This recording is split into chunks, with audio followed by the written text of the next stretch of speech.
How do you do, ladies and gentlemen? What's the real truth about Citizen Kane? It'll probably turn out to be a very simple thing.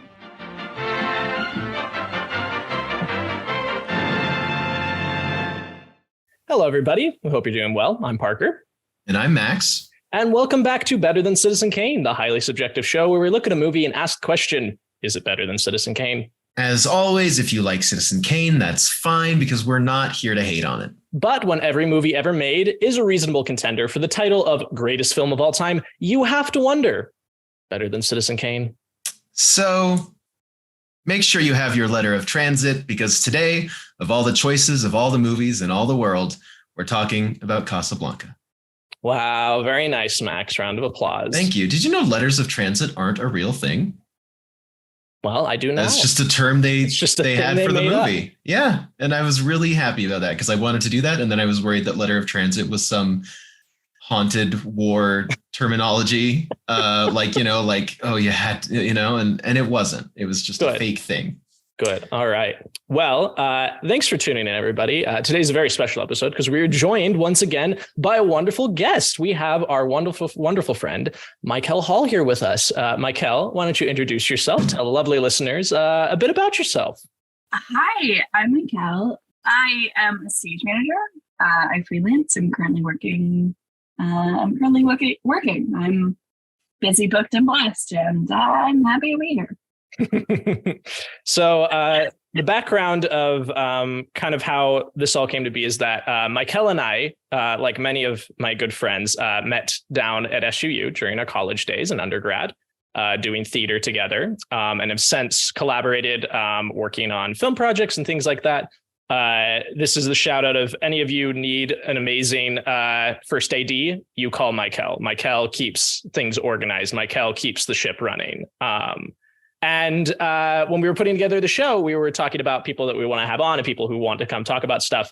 And MyKel reached out to me and vehemently asked, like, I want to talk about Casablanca. Like, can I put dibs on Casablanca? And I said, absolutely, you can put dibs on Casablanca. So that's why we're here.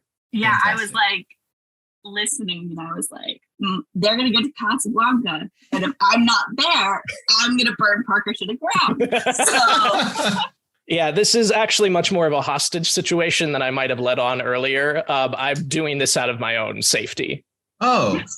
Yeah, sorry, Max. I didn't warn you. I was just treating this like it was a fun time. I'm sorry, Parker. I didn't realize that you're having a terrible... Oh, yeah. It's I've come to expect it at this point. Being held hostage? Yeah. Specifically by MyKel. Oh, okay. Yeah. I see. Yeah. It was one of those... Parker knows the one of those Bruce Willis's Red things, one of those life less ordinaries, except platonically. Exactly. Yes. Just being held hostage and then you become friends. Mm-hmm. Well, great. The Stockholm syndrome is real. It's true. MyKel, we've met before, but I don't really remember that day very much. I know that you were on set for Bounder, right? And there were a lot of people there. And weirdly, I've blocked out a lot of that filming. It was cold. All I remember is snow and driving home after and buying 12 umbrellas. So what I'm hearing, dear listeners, that Max had a miserable time on my No, I had a great time. The Aud Brothers run a great set.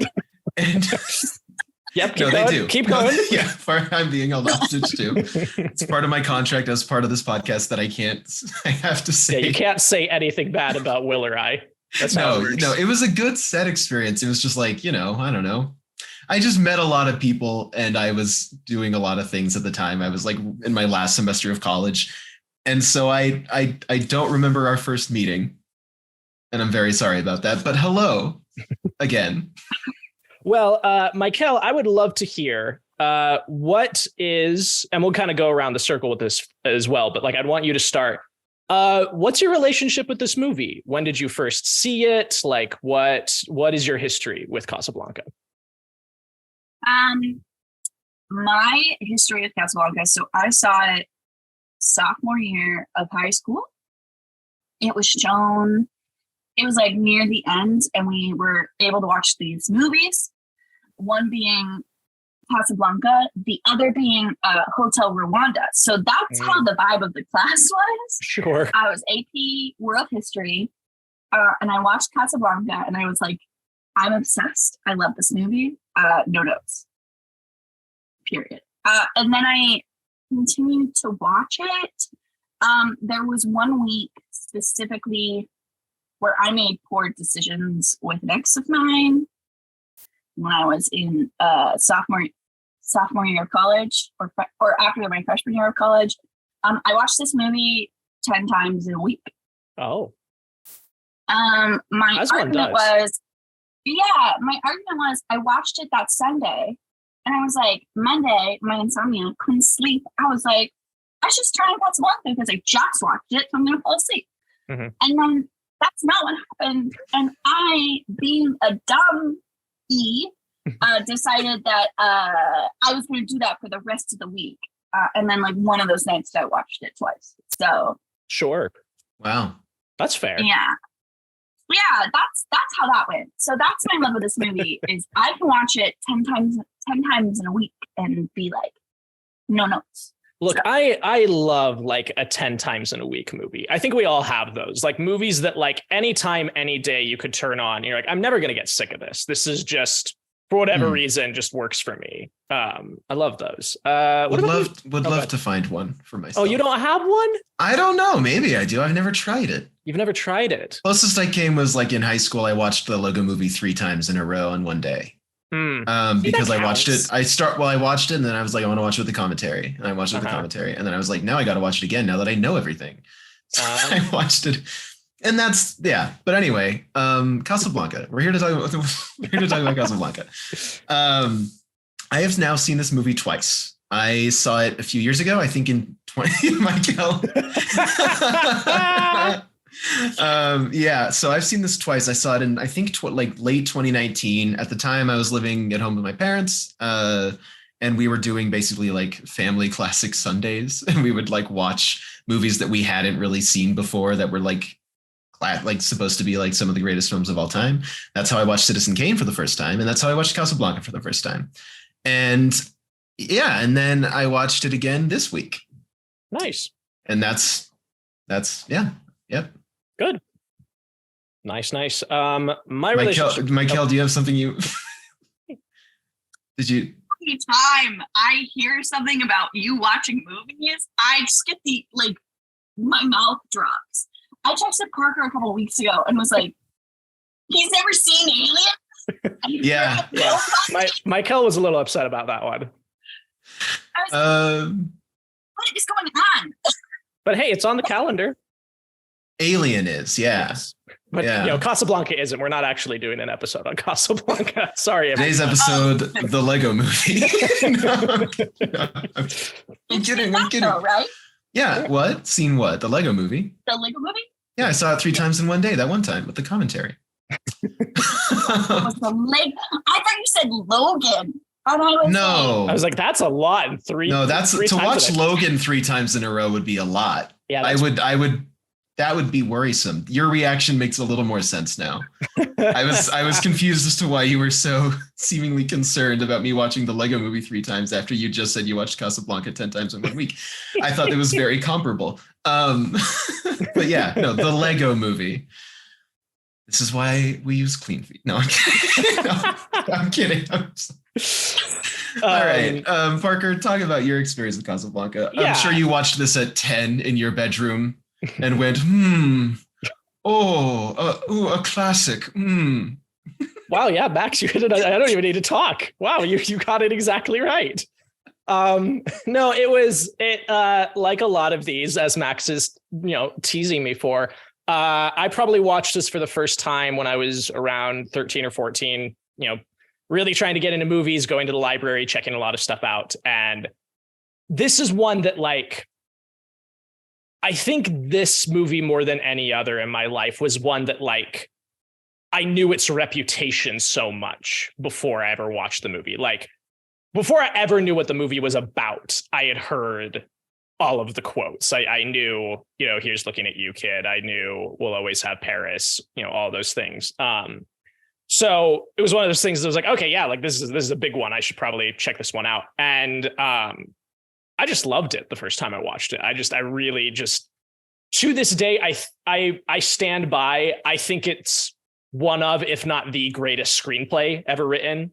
Like, the dialogue in this is so good, and you get so much characterization through it, and like, it's just witty and charming, and there's a reason it's such a quotable movie. Like, it's just so well written in its dialogue. I absolutely love that, and I always have. And since then, it's just kind of hung around in my life. It was back during those same days, I had convinced myself that like my personal top 10 needed to be a reflection of like the objective top 10 of all time. So for a long time, Casablanca was like consistently in my like top 10 personal favorites. So like, oh, I love this movie so much. And I still love this movie a whole hell of a lot. Like, I think it is only barely outside of my top 10 because there are other movies that feel a little bit more personal to me. But this is one that like, every time I revisit it over the years, I'm convinced this is going to be the time that it falls apart. Like, this is going to be the time that something catches for me. Something just isn't going to work for me. And I am consistently proven wrong. Like, it is just, I think this is a perfect movie. And kind of spoiler alert, some part of where I might land during our discussion, I think this is the greatest film of all time. Like, if we're looking objectively at all facets of movie making, of all facets of acting, writing, editing, music, every piece of it, I think this movie is flawless, is kind of how I feel about it and what my relationship to it has been. And again, it's just like, I can just watch it pretty much any time. It just, it gets me. I cry during this movie every time I watch it. And it's just, it's a really good movie. I like this movie a lot. But yeah, that's my kind of relationship to this film. For those who maybe don't know, do we want to give like a brief overview of the movie? What's this movie about? Tell us about Casablanca. Yeah, I'm gonna leave that up to MyKel. One, because I'm tired of doing that every week. Because I'm not good at it. I'm really not great at it. Parker's like, Max, tell us the movie, and I'm like, yeah. So, and MyKel, you've seen it a lot, so you love this movie, and I'd love to hear you explain. I feel like there's no better option than to have you tell the audience what Casablanca is about. Wow. I have to read like my contract that wasn't in it. So the contract, everyone's contract says Max has to explain what the movie is. It's like the 13th clause I put in. We're looking at 1941. I believe December. I have like some little notes pulled up because I was like, I gotta be locked and loaded. I didn't get to watch Casablanca this week. Not that I need to. I basically have the entire movie tattooed on my freaking chest. Sure. I did, however, watch Citizen Kane this week, which I had been avoiding. Yeah. I've never seen it. Yeah, that's actually. I hated it. Oh, okay. See, I was going to ask you about that when we get to like the criteria. Because I knew you were watching it for the first time, so we'll delve into that a little bit more later. I would love to hear more about that. I'm so stoked to hear about that, but tell us about Casablanca first. Okay, so we meet our guy Rick, who owns a nightclub called Rick's Cafe Americane. Played by Humphrey Bogart. He is everything you want in a man. If you're me and have issues with men, he is a cynic. He is witty. He's sarcastic, and he holds a torch for a long lost lover. So. Anyway, so we're in 1941, which if you don't know your history, that's big boy World War II. Big Germany. War happening. Yeah. Wartime. Big war. Kind of some stuff going on. Yeah. The world was kind of at war. Oh yeah. The world was just a little war. No biggie. No biggie. And so Rick, who used to be in the military, is like, no. My cafe is neutral. We exist in neutrality. Anyone can come here. Don't love the ethics, Rick, but okay. So he's going through, we meet a couple other characters. We see this like beautiful cafe with the piano and the bar. We see everyone from everywhere. There's a back room for gambling. Rick's got a tight ship. And then Rick's long lost lover enters the picture. Our girl Ilsa comes in and she's like, hey, oh my gosh, they don't meet each other until the piano plays. That's like a big point, is the piano plays and Rick is like, turn that stupid song off. And then he sees her and he's like, then walks away. Yeah, like, I don't want to deal with this. He doesn't want to deal with it. They end up there ends up being some talk about in the cafe, yada, yada, yada, yada. It's the bullshit of the movie that we don't care about, because we care about these like star-crossed lovers. Anyway, they end up meeting again in the evening. So they meet. Rick is like, I'm not giving you letters. I'm not helping you out.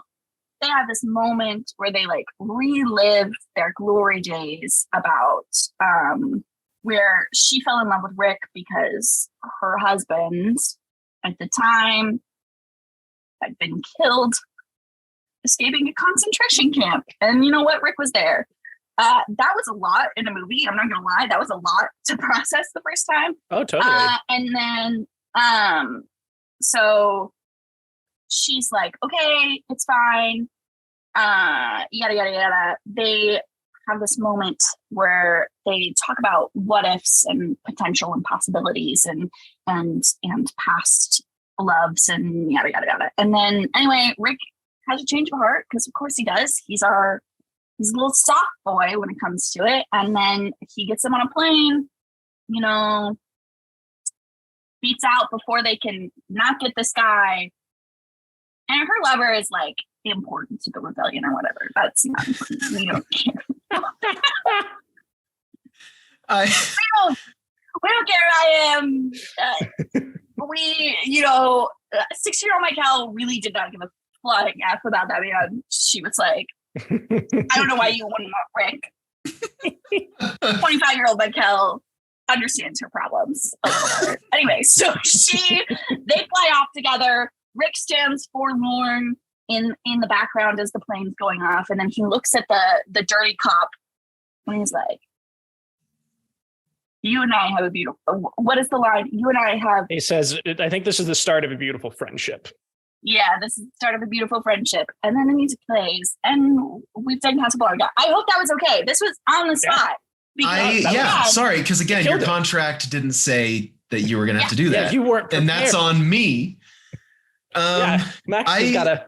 But I'm so glad that we had you talk about it, because there was so much that we like that you discern about your love of this movie and your like interaction with the story from that. I made it sound like I was going to analyze that. Like it was like a piece that you'd written. I'm like, so let's talk about. Let's dive deeper. But I think I want to say this also in the movie, just along the way, because obviously this movie is primarily about Rick and Ilsa, played by Ingrid Bergman. I always almost say Ingmar Bergman. Every time.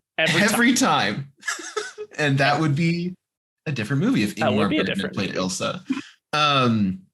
But yeah, I mean, you have what's his name? Ugarte, is that his last name? Yeah. Right at the start. Played by Peter Lorre. Played by Peter Lorre, the guy that if you haven't heard his voice, you've heard his voice, because I promise you, cartoon impression go-to for decades. Go watch the Looney Tunes episode of Casablanca. Tweety Bird does a pretty killer Peter Lorre for the 2 minutes that he's in the short.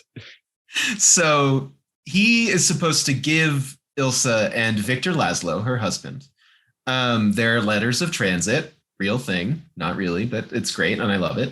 Because I didn't question it anyway.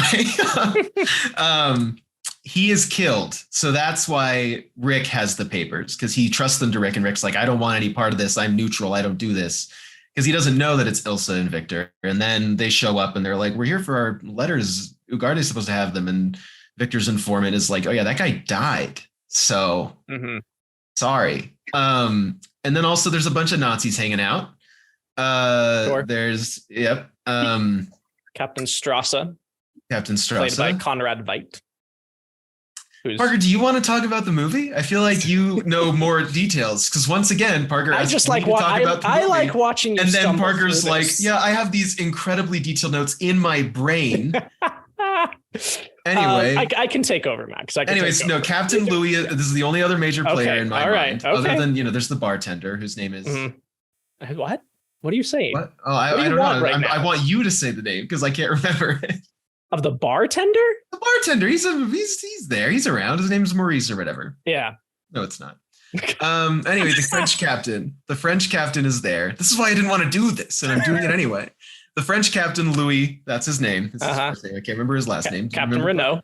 Of course. Claude Rains. I'm just going to keep doing this to you. Thank you. No, it's helpful, honestly. It's a good dynamic. Good.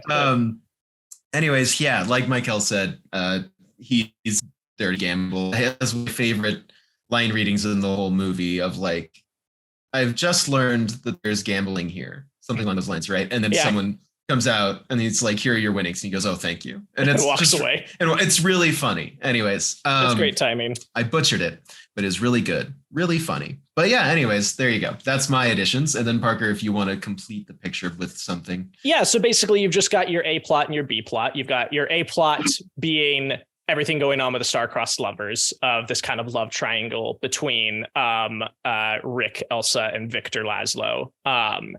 And something that I think is so good because I can't stand love triangles in movies. Like I just hate them because most of the time they just feel so contrived. It usually feels like, well, there is an obvious choice here. And like one of them is a scum bum. And why are you dealing with this?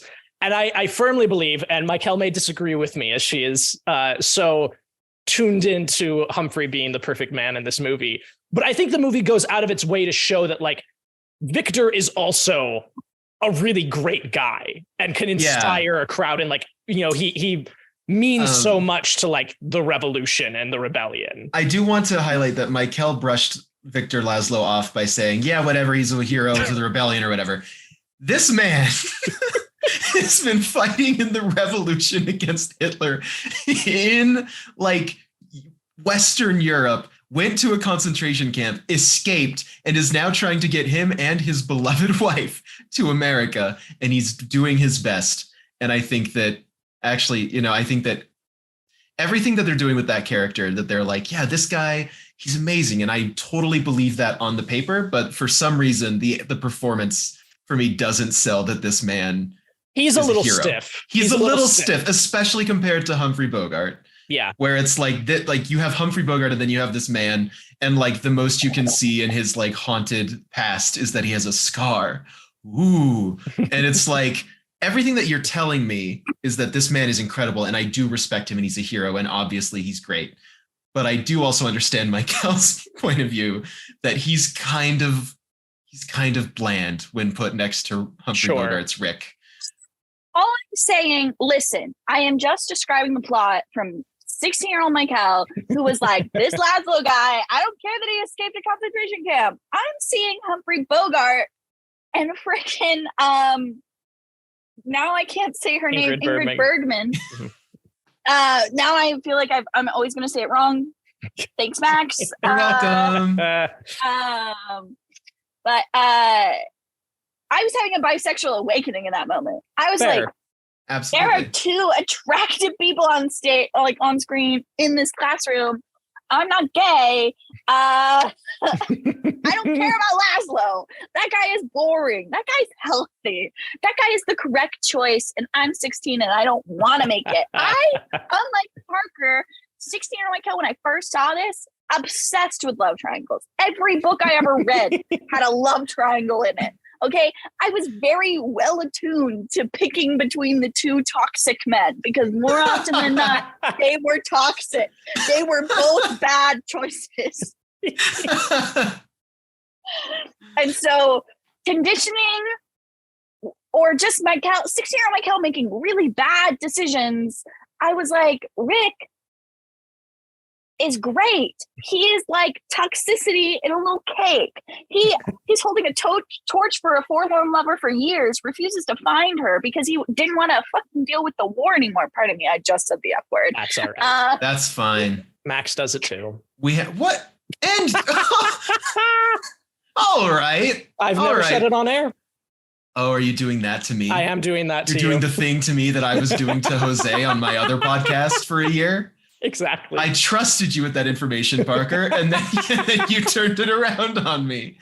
The joke being that one of the hosts on whichever show it is doesn't swear, but doesn't say they're not going to. And then the other one just looks like an asshole.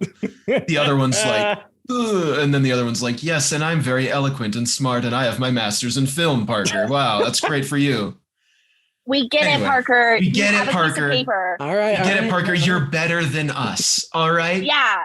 Look, that's all I wanted you to say. That's all I wanted you to say, Max. I could have just written that in the contract. For 4 months, that's all I wanted to hear you say on air. Parker, you're better than Congrats. me. We can wrap up the podcast. This is the final Show's episode. done. I mean, yeah, sure.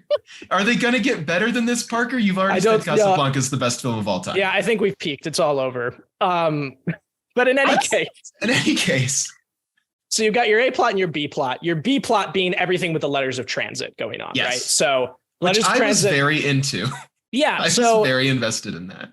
Letters of transits are really interesting because they're almost a MacGuffin, but not quite, because a MacGuffin being this idea of a thing that is seemingly important to the plot that proves to have no bearing on it.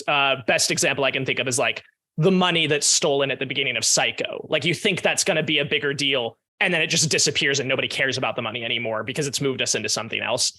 And you sort of get that a little bit. The letters of transit are not nearly as important as maybe you think they're going to be, because the romance takes so much space. Well, and I also feel like that's why it's the B plot, right? Is this idea of the papers are introduced and you're okay, there's going to be some sort of obstacle to getting those two people. We don't know who they are yet. And then eventually you're okay, there's some sort of obstacle.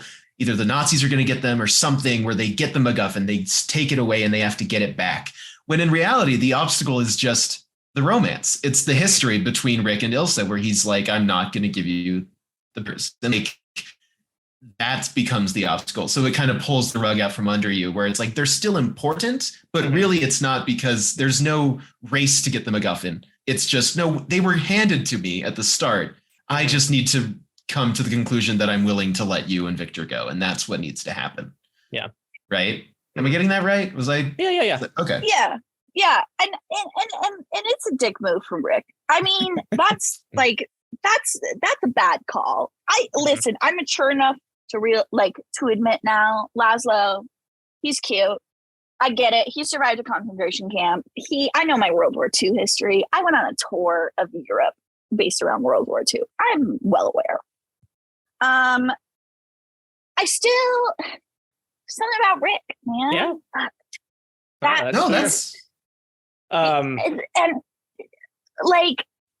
I'm never gonna forget 6-year-old MyKel falling in love with that man, being peak example of what I want in a man. That was dumb. That was a bad call. But it's understandable because it's Humphrey Bogart as Rick in Casablanca. See, and also this is a conversation that's been going on for ages. It's the source of inspiration for a great little bit in When Harry Met Sally, is that when their first drive, they're arguing about the ending of this movie. And when she's fresh out of college, Sally is convinced, she's no, she made the right choice. She's going to be the first lady of Czechoslovakia. Women are very practical. Any woman would choose Victor Laszlo. And then later on in life, they have the same conversation again. And Harry brings it up. It's oh, no, you said that she should end up with Laszlo. She's I never said that. It's what are you talking about? No, she's no, of course, I would never say that. Why would I ever say that? Of course, everybody wants to end up with Humphrey Bogart. This is not a new conversation. No, and in Harry Met Sally, it's because Harry is Humphrey Bogart. Right. Yep. But, Yeah. That's a different episode. We'll get to that episode. Yeah.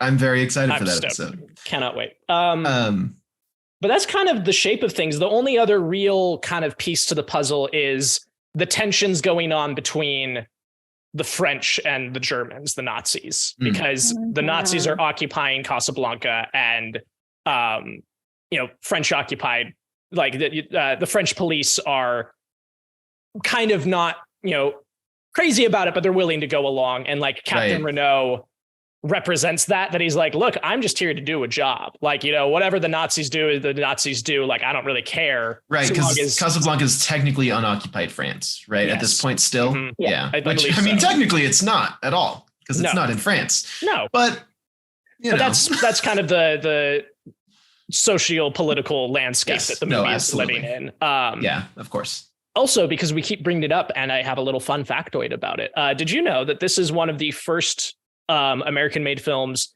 to ever mention the words concentration camp, but they didn't know what it was yet. They'd heard that phrase. I was curious about that.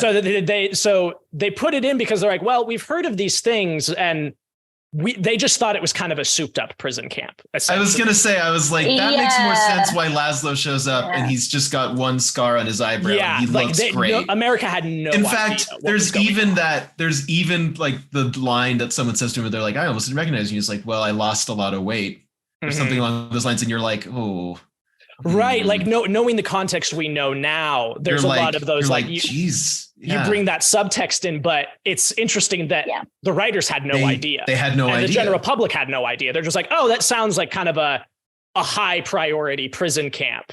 You know, it sounds scarier than just saying he's a POW. Yeah. Right. Well, and especially in the context, if he, like, when you're looking at the context of the history and what actually happened, Laszlo would be dead. Laszlo would actually be dead. Yeah. They would line him up and shoot him. The fact that he escaped a concentration camp and the Nazis are just talking to him and are like, we're not going to let you leave Casablanca. And I'm like, this is like a weirdly chill. Yeah, everyone's really cool about it. Like, when that is like not the reality, like they would have lost their marbles. Mm-hmm. Yeah. And so I guess like too, when I was like watching this for the first time, when you're like, yeah, her husband died in a concentration camp. Of course he did. And then it's like, surprise. He didn't. Yeah. He didn't. And he has a little baby scar and he's fine. No problems with the rest of the world. Like, yeah, it is. It's just a very interesting little thing to like, because I that was something that stood out to me the first time I watched it. I was like, wow, that's interesting that like they bring that in. And then finding out that it's like, oh yeah, they have no idea. It was just because again, like it was very, very hush hush what was going on there. Yeah. And people didn't know for a really long time. I just thought that was very interesting. But I love how the A plot and the B plot work together, because the entire theme of this movie, in my opinion, is choosing sides. Every single character in this has to choose a side in whatever conflict it's going on, whether it's the broader conflict of the war, whether it's the, you know, microcosm of this relationship. Everybody is choosing sides and having to, you know, assert their loyalties and assert who they're standing with. And I think a big part of why that theme is so resonant is because this feels like Rick is a stand-in for America in World War II, of trying to stay out of it for so long and constantly being told, look, things are happening whether you like it or not. Are you going to stand up and do something about it? Or are you going to continue to be pacifist about this? Or are you going to continue to be neutral? And I'd just be curious to know like your guys' thoughts on all of that. Like just the themes going on and how they kind of play into the wider context of when this movie came out. Yeah, I mean, I think in a broader sense, Rick, is what the average American is, and what America was for so long, is holding on to this idea of neutrality and ignoring problems of the world, right? Ignoring what's going on with the rest of the world and the atrocities that are going on, and exist in the space that if it doesn't affect me, I don't want to be a part of it. And like having this like cynical outlook of like the war is ruining everything, and the war brings me business, and but like I can't do what I want, but it's fine because I'm not involved. And this like back and forth that he has throughout the movie, I think is so representative of what the US went through in the nonsense that is the war. And we existed in sort of a Casablanca-esque area of like ignoring the war and living life as if it's not happening, as if nothing is going on in the rest of the world, which is very, very similar to what people are doing now and just ignoring problems until they're too big. And it takes a personal connection for him to get involved, very similar to the US. So, Pearl Harbor was our connection. And then we were like, okay, fine. What up? We're coming into the war. I'm making that sound really, really chill. It is not really chill, but like, and similar to Rick being like, fine, I guess I'll do this one good thing. And then he's like, okay, I guess I'm doing a lot of good things now. I guess I'm in the war now. I guess I'm not playing neutral anymore. Yeah. Very, very US in World War II. Like, we're only gonna worry about Japan. Oh, okay, fine. We'll get involved. Mm-hmm. Fine. Mm. Yeah. And just like, and I don't know if the writers necessarily meant it to be that way, but I think in a modern lens, that's how you can take it. Sure. And I think that's very poignant to the script and its ability to exist in different time periods and still be a great movie. There are some moments where you're like, but most of the time it's a dated movie, but most of the time it still resonates with so many people of just like, I think everyone knows a Rick. I think everyone knows an Elsa, and I think everyone knows a Laszlo. And I think this movie also points to who you want, I think the men you pick, whoever you think Elsa should end up with, is it indicates who you are as a human being too, I think. Yeah. I find that. Max, I know you're a history buff. I'd love to kind of get some of your thoughts. I mean, I've mostly stayed away from a lot of World War II stuff, mainly because I'm afraid of being perceived as guy who reads about war. Well, I mean, that is the bit, right? Like every dad's favorite like books to read are, my dad's really into World War II. So I did just read a book about World War II, but it was specifically about women, like Jewish women in the Polish ghettos, like leading revolutions and like doing courier work and like spying on Nazis and wearing disguises and seeing horrible atrocities happen, and like them knowing people that they were working with who escaped from concentration camps and they come back like basically on broken legs because they jumped out of the trains as they was going. So like that was all very fresh in my mind. And then for them to be like, Laszlo escaped from a concentration camp. And I'm like, he looks great. And I know that it's like, but that element did really connect where I'm like, wow, like, yeah, this guy is, because that did happen. There were people who were involved in revolutions who did manage to escape. And they mostly had to make it to like the Middle East because that's where you could go. Like you'd go to Turkey and then like further even beyond that. But so as far as like the historical side of it, I think that is a fair reading of reading Rick as, because I haven't read it. And then, okay, actually, yeah. Okay, fine, Parker, you got me. Yes. I know a bit. Yes. Now there I'm thinking about all these other things. I don't know. I think that it's interesting to read Rick as like kind of an allegory for America as a whole. And I think that's fair, especially since like this is 1942. So this is like before it was like, we got it. The movie came out in 42 though, right? No, I think it's still, no, it is 40. It's still 41. Movie came out in 42. Yeah. It's 42, sorry. Yep. Yeah.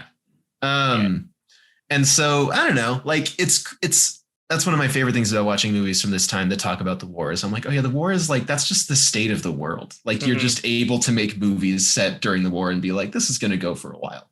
Right. I don't know. I think that is an interesting reading. I am going to be honest with you. I'm more interested in talking about it as Rick's characterization and his like thematic kind of journey, if that's okay. Yeah. Because I don't want to speak to a lot of World War II stuff and get things wrong. Sure. But I think it is interesting of like, it's like, and I mean, MyKel already pointed this out and you already pointed this out, but him getting involved in this conflict requires a personal connection. And I think that's a fair point, but it also is just like a really, I had it all figured out and then I got thrown off a little and I forgot. I can take it for a second. And if anything pops up, please interject. But no, just kind of jumping off of that point, something that I think is really interesting, again, coming back to this being a very well-written screenplay, I think we learn so much about Rick through other people.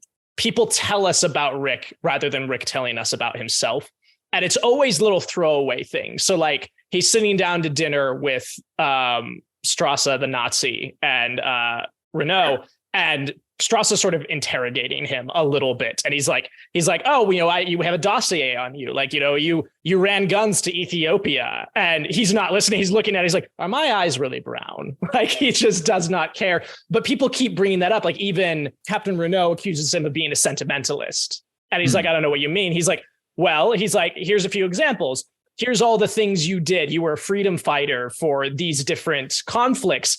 And he's like, and I got paid well every single time. And he's like, you could have gotten paid more if you'd worked with the winning side. Yeah, the winning side would have paid you much better. And so there's lots of people keep dropping these things about like, well, Rick used to be a freedom fighter too. Rick used to be a Laszlo, and something changed. Yeah. Yes. Dan, keep going, because I've almost got my point. I thought maybe you had. I thought I did, and then I realized I didn't. So keep going, and then maybe I'll get it. But I think that's so interesting to present us with a character who had this big tragedy in his life, had this horrific heartbreak, and how it changed him completely.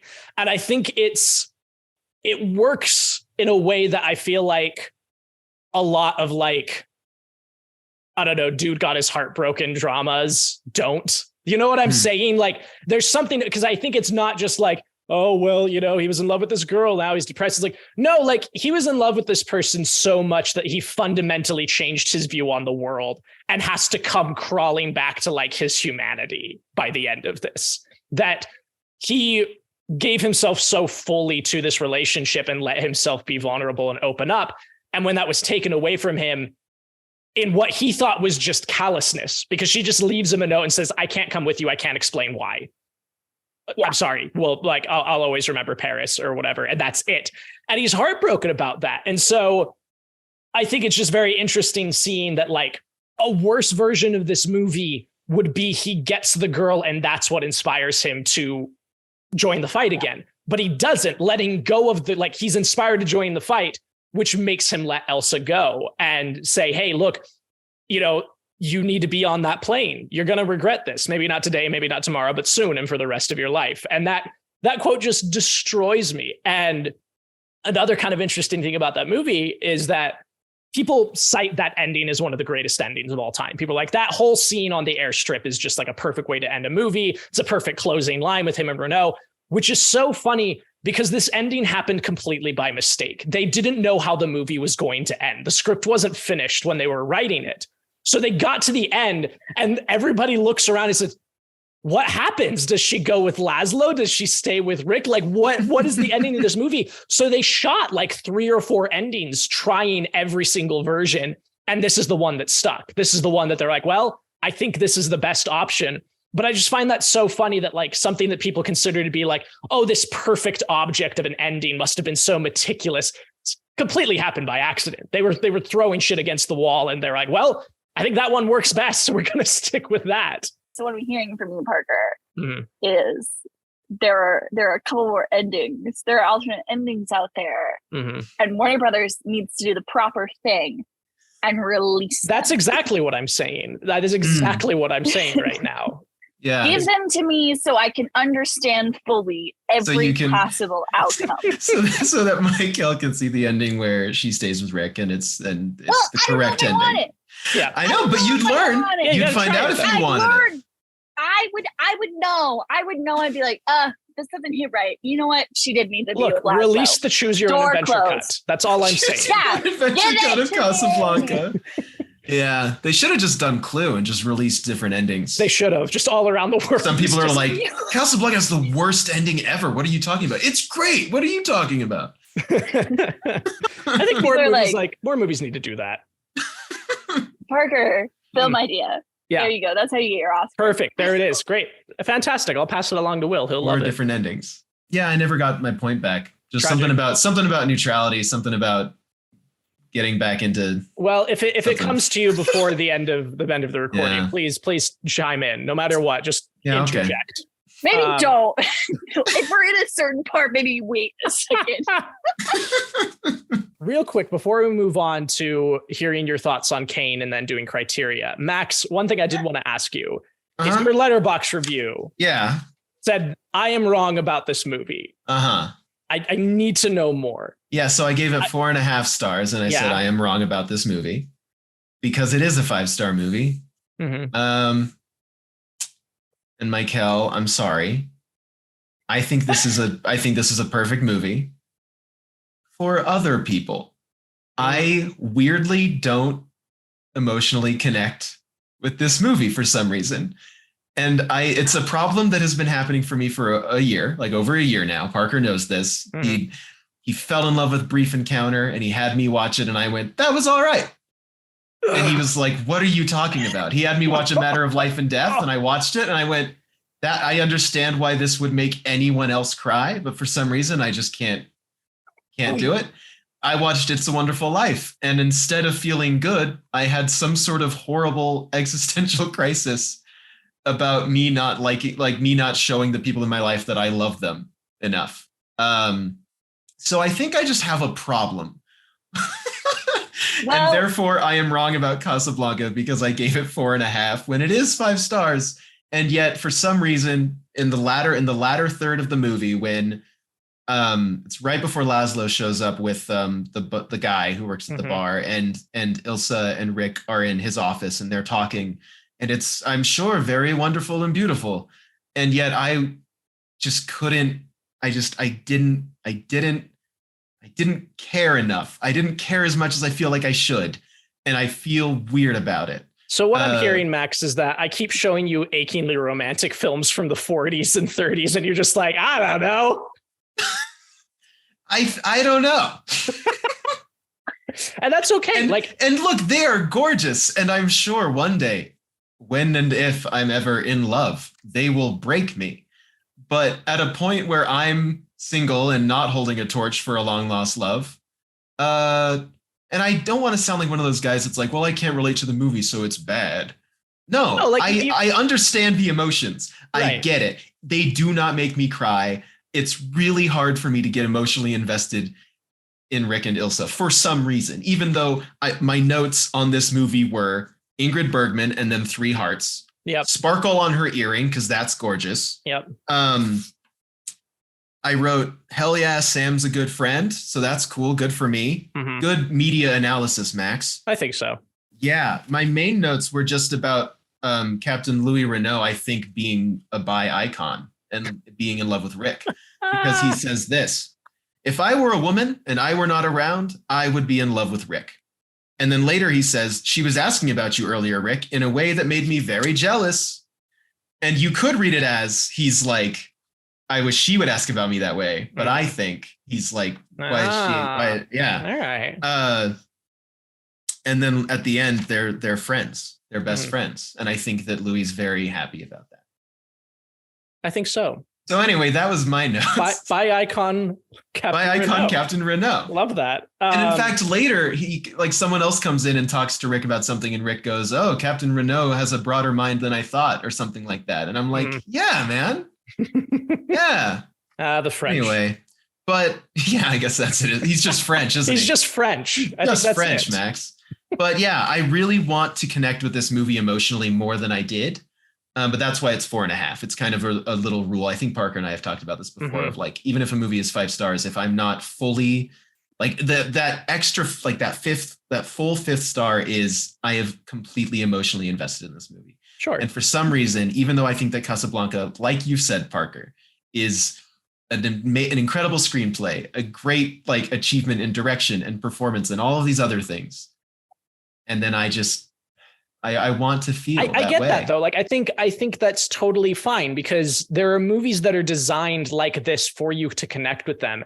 And if you don't, that's no fault. Like, it's not like you think the movie is bad. It's just, it's a personal thing, right? I have that with like so many people in my life adore the movie About Time. And I think About Time is a lovely movie, but I don't connect with it in the way that a lot of other people do. Like, it doesn't get me that same way. So yeah, no, you're totally fine to not. I'm willing to admit that I'm wrong. Sure. And you are, wrong. And that's okay. And I am, MyKel. You shouldn't feel bad about that. Okay. Confession. Parker might be mad at me. Oh, can't wait. I've never seen It's a Wonderful Life. Oh, God. It's fine. But solely for the reason I know the cynic in my heart is gonna get her feelings hurt. Oh no, the cynic in your heart will get your feelings hurt 100% by that movie. Yeah. I listen. I'm aware there are movies where I'm like, you know what, girl, you're not ready for that one yet. Let's put that in the back burner. I watched Little Women 2019 several times. I love that movie. I think it's great. You want to know who doesn't go back to Little Women 2019? Me, because every time I get my feelings hurt and I go, oh, ouch, oh, yeah, that's fair. Oh. Yeah, you know what? Maybe you should stop watching this movie. And I'll also say this, as I think this is a nice button and kind of transition into asking MyKel what she hates about Citizen Kane.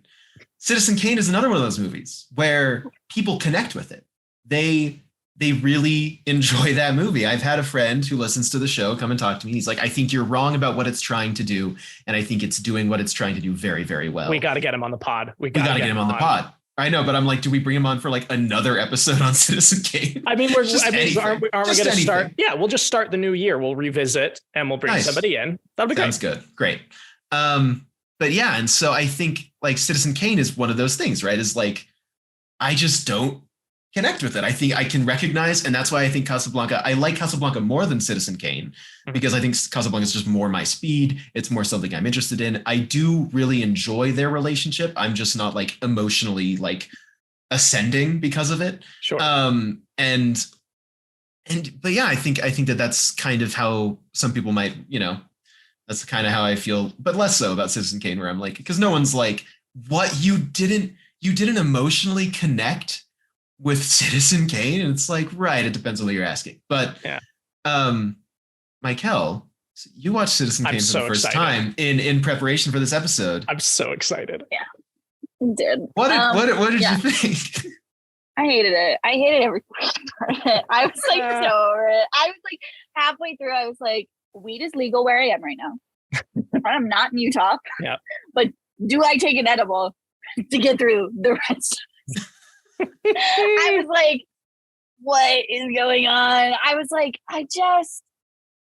it's about a really shitty man and his really shitty opinions and self-destruction. And it's just like, I'm so tired as a woman, as a queer woman, as just like a human being, of watching shitty men, watching stories about shitty men and expected to sympathize as they absolutely destroy their lives and make every single wrong decision you could possibly make in the span of a movie, and being told that he's this like tragic hero or he's this tragic character within X, Y, and Z, and just like the women are subjected to his bullshit and are the real victims of his bullshit. And like, I think that's like, so what's so frustrating is like Citizen Kane, too long. That should have been 62 minutes. If that should have been an hour movie. I know it's like less than an hour and a half, still only an hour. You could have told the whole plot of Citizen Kane in an hour, and I probably would have liked it a little better because I didn't have to listen to him be like, meh, meh, meh, meh, meh, and be a Muppet. So like weeping and wailing. I don't know. I just like the whole time. It's like when I watch A Few Good Men, and not Few Good Men, when I watch 12 Angry Men, and I sit there and I'm like, like, and I can really watch it when there's women, but I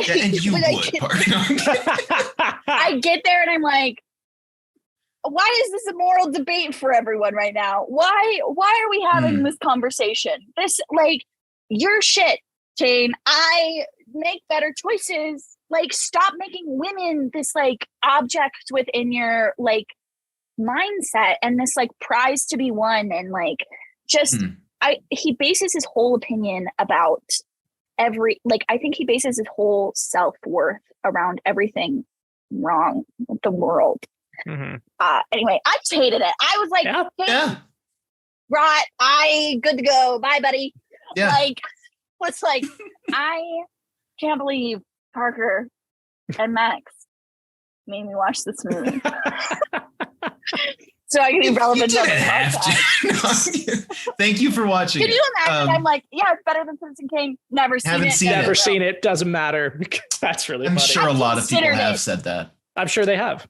I considered it. I was like, you know what? I'm really good. I think a lot of men like this movie because they relate to Kane and they don't want to acknowledge that. Man, we need to add Kane to like those shit posts on Twitter where it's guys being like, wow, he's my idol. And it's like Walter White and the Joker. Me for real. Me for real. Ryan Gosling in Drive. Yeah. We need to Charles Foster Kane. Charles Foster Kane needs to be in those memes. Literally it's just like the little red flag is like right there. It's like Kane. He's on his little platform with the big banner in the back, and he's just all you need is add a little red flag. And he's like, that's it. Yeah, I think something that I was kind of waiting to maybe talk about this at the start of next year. I thought that might be a good like breaking point, but I'll just bring it up now because whatever. This is the most we've talked about Citizen Kane in a while. I mean, we do every time, but like but I do think my friend did bring up a good point of like, he's like, well, what happens if you change it and you read it as it is about him destroying himself and you're not supposed to sympathize with him? But I think that it points to just a problem that I have with the movie then in that case, which is there isn't a sympathetic character in the movie. No. So not even the women, like the women are victims of Kane, but the movie isn't looking at them in a sympathetic light. It's looking at them in like, it's like, it's just saying, well, like, oh, isn't it a shame that these broads are in the way of this guy who's falling apart? But you're like, not meant to sympathize with them. There's not a sympathetic character. So naturally at the end, when they reveal, like, oh, but he loved his sled. He loved the sled so much. And he wishes that he could have just had the sled or whatever. And everyone, don't get mad at me. I know I'm being funny about it. This is not my actual read of Citizen Kane. I get it. But you got to make jokes or else no one wants to hear the show.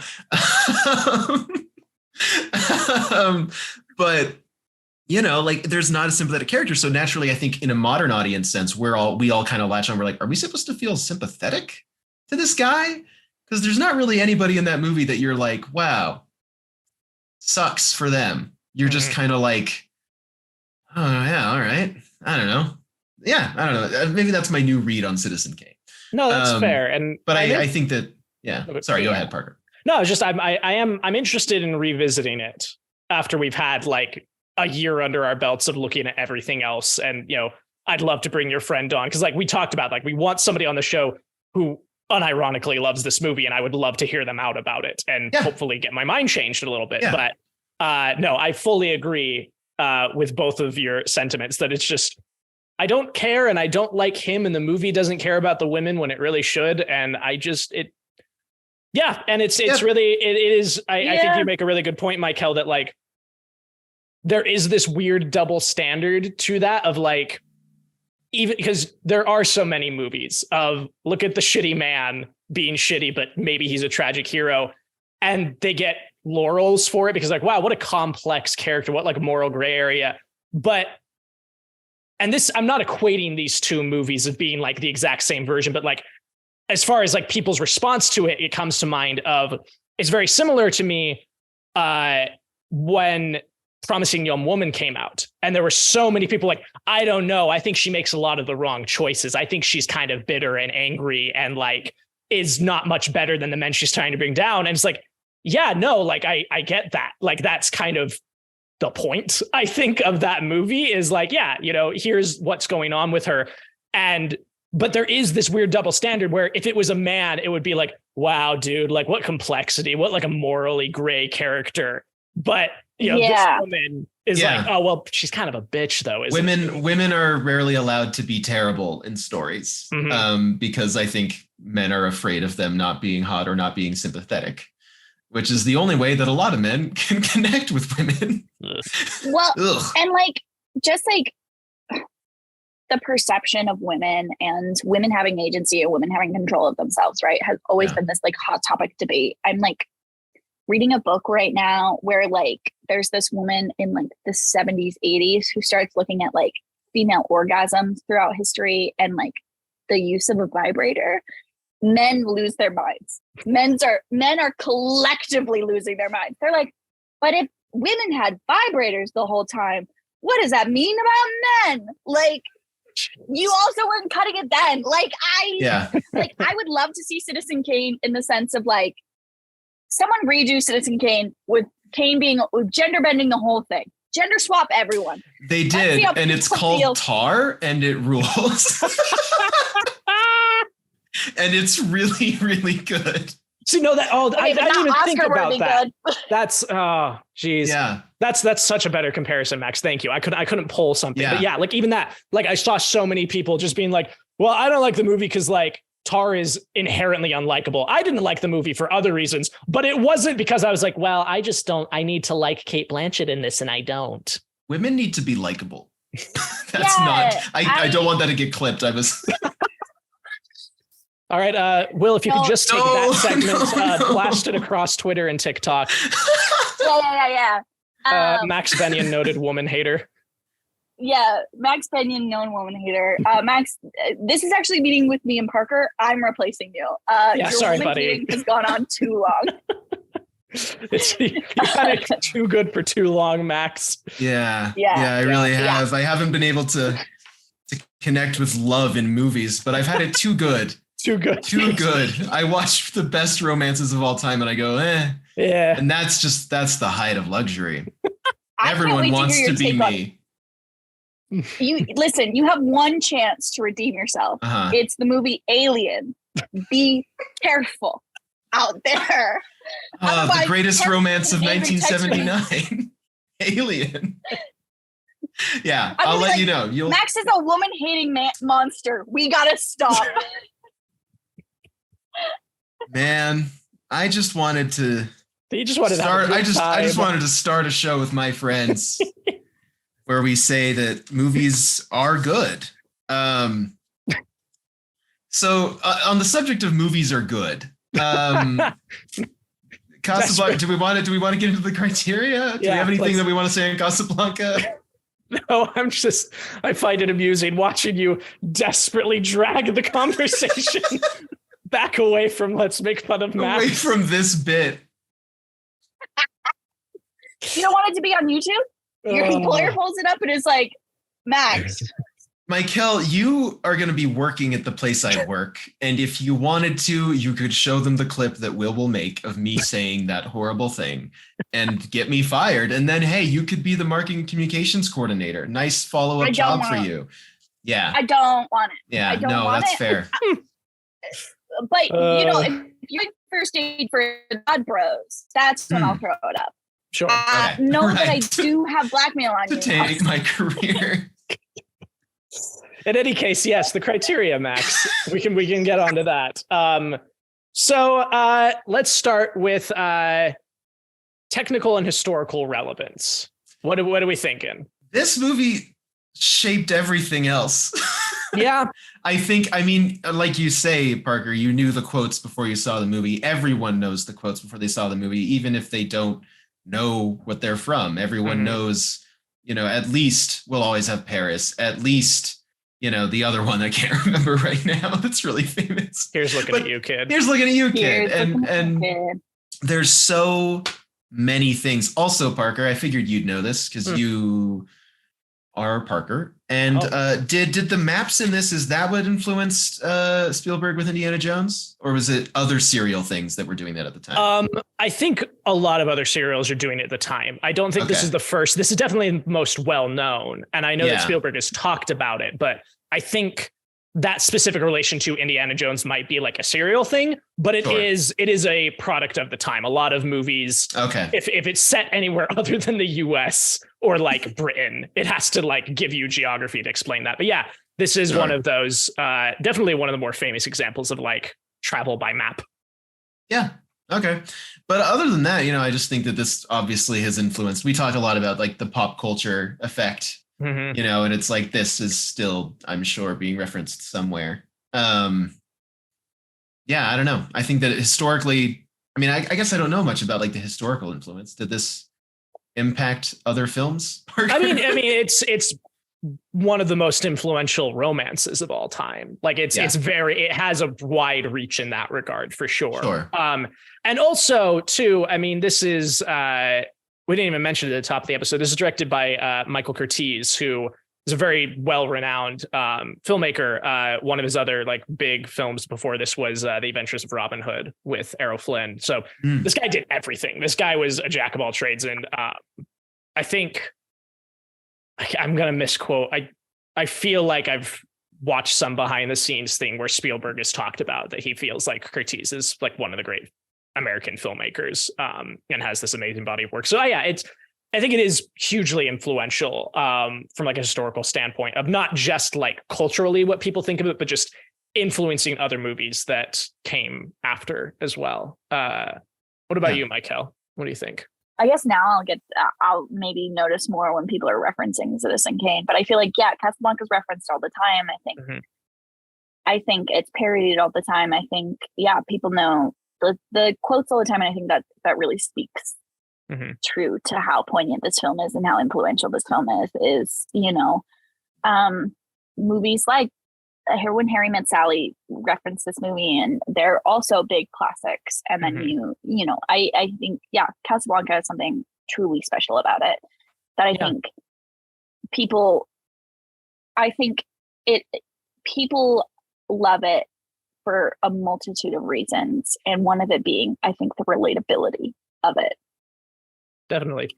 No, I completely agree. I think, yeah, I feel pretty good in giving the point to Citizen Kane. To Casablanca. No, I think Casablanca should get the point here, especially because its influence is so wide-reaching and so varied. Like, this movie popularized the term "usual suspects." Yes, that comes from this movie. Yep. Again, not that this should be like the standard for like cultural influence, but it says a lot that in the past, it was what, like 5-6 years, sometime in the last 5 or 6 years, SNL did a Casablanca sketch with J.K. Simmons. I don't remember the last time somebody did a parody of Citizen Kane. Like, it was probably The Simpsons in the 90s. Probably. I'm sure. Probably. So we all in agreement. Points to Casablanca here. Yeah, I think its genre helps. Like you said, I think the genre makes it, like MyKel said as well, of like relatable, more relatable for all time. Right. Than something like Citizen Kane. Yeah. Everybody will be in love at some point in their life. Not everybody's going to be a rich asshole at some point in their life. Speak for yourself. All right. Next criteria being, how well is this movie doing what it's trying to do? 2 thumbs up for Max. 2 thumbs up for me. 10 fingers from MyKel. Parker, what do you give? Points. You got to use your hands. It gets a heart. I don't know. What else could I give? Oh, yeah. Very, very nice. No, I think it is, again, like I said at the top of the episode, I think this is a perfect movie.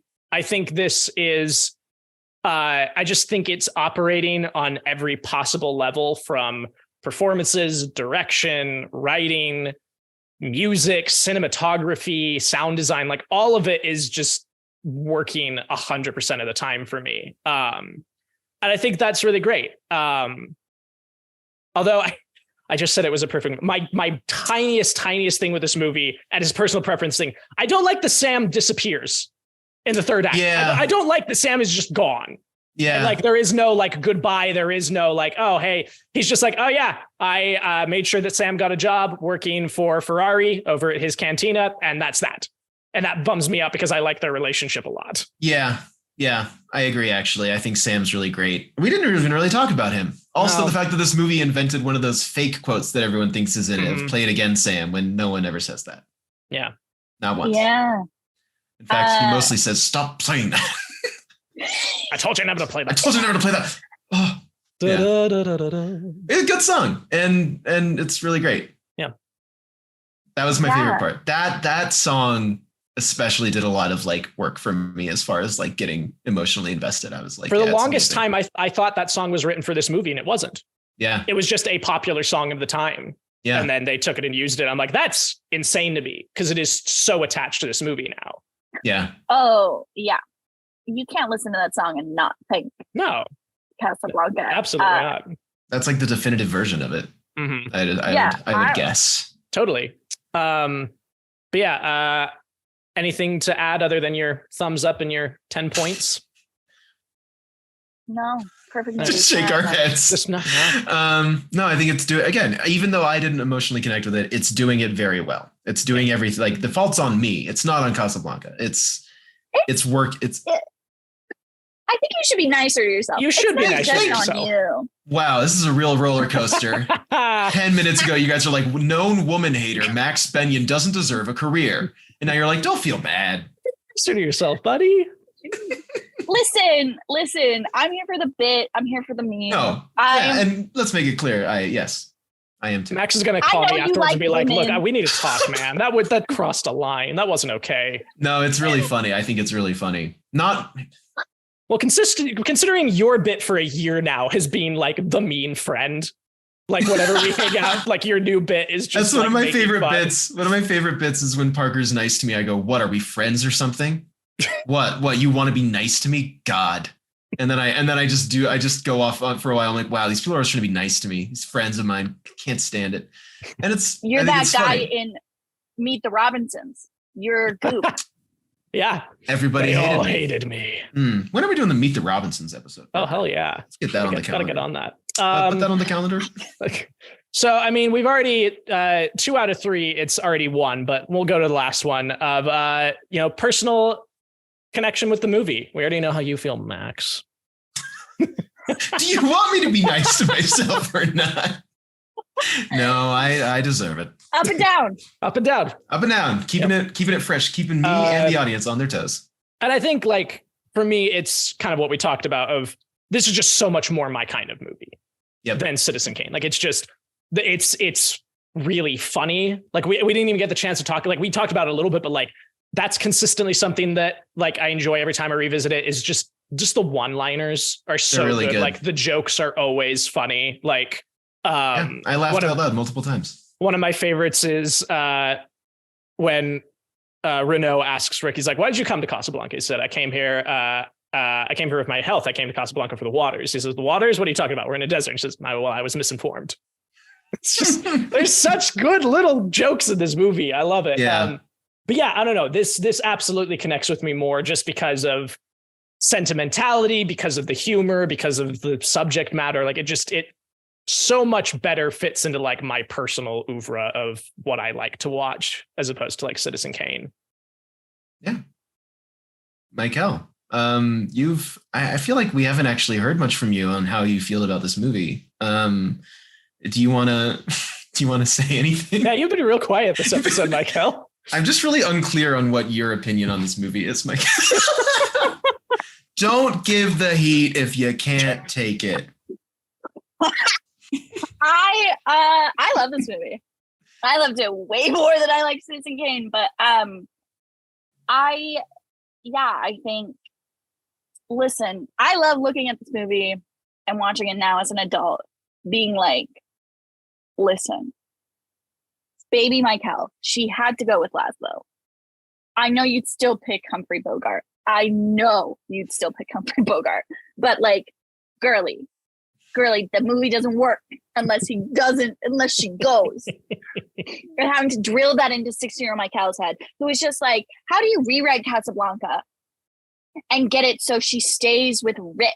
Why would she go with this Laszlo guy? He shows up for the third act, which is very a la Shakespeare. The sand disappearing, Laszlo showing up, like actually being present and being like, "My girl, we need to go." Like being like, because I feel like the first 2 acts, he's just like there, like, yeah. And Ilsa is doing all the work. She's like, "We have to get out of here. We have to go." Very Shakespeare of like the man, like he's like, "Yeah, let's go, babe." And again, yeah, wow, I can't believe it wasn't more obvious to me that they didn't know what concentration camps were. That Victor Laszlo is like, "We can hang out for a while. I don't see any problems. I'm gonna look at these Nazis. I'm gonna talk to them face to face and be like, hello." I like surreal moment of like that guy. Knowing that now makes him seem less dumb in my head. Because in my head, when I have watched this movie, I'm always like, Laszlo, you are playing with fire. But now it's like, no, Americans are dumb. He's in an alternate World War II where America wrote the war. Sure. Guess so. Yeah. Yeah, I mean, aren't we? stopping myself there. Never mind. What about you, Max? Anything to add? Yeah. No. All right. Well, I think that that lands us pretty definitively on Casablanca is better than Citizen Kane, which I think it is. Big shocker. Name. Yeah. Wow. Yeah, totally surprised. Wow. Parker, I do have a question. Casablanca? Oh, yeah. Parker, I am curious. Do you think this is better than like a Vertigo or a Metropolis? Those are kind of the ones that we've put pretty high previously. I still think yes, personally. Nice. Right. Of course. Yeah. I forgot you already said that. Yeah. Okay. Yeah. You're asking what about you as somebody who isn't connecting with it the way you want to? Oh, sit on it. I'd be curious to know. Yeah. All right. Well, thank you so much, MyKel, for joining us. This was thank you. This is great. It was great seeing you again. Wow, you sound so well. I was debating on saying it was great meeting you and doing that bit again, and then I decided that it was mean of me to iterate that over and over again. When in reality, again, just like with Casablanca, it's a fault on me. It's fine. It's all on me.